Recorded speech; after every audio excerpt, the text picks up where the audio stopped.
Goeiemôre, Dr. Matt wat praat. Beskerming en vertroosting is twee goeters wat by Jesus baie duidelik tevoorskyn kom. Hy beskerm jou altyd, hy dra jou altyd, hy's altyd daar vir jou en dan vertroos hy jou ook. Gaan jy deur moeilike tye en jy's hartseer, mense luister nie na jou nie, niemand gee om vir jou nie, dan vertroos hy jou, dan vat hy jou, druk hy teen sy bors vas, dan sê hy vir jou, my kind, dis nie so erg soos wat dit lyk nie, moenie daaroor bekommerd wees nie, dan vertroos hy jou soos niemand anders te kan nie, hy self vee die trane van jou oë af, hy self maak 'n verskil, en dan ook, gaan jy deur moeilike tye en gevaar dreig, hy beskerm jou teen die dief wat daar buitekant sluip in die nag, hy beskerm jou van alle onheil, hy's altyd maar net daar, soos wat hy jou vertroos, so beskerm hy jou.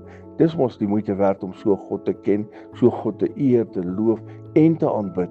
Hy beskerm, hy bewaar hierdie lewende seun van God. Herlewingsgroete.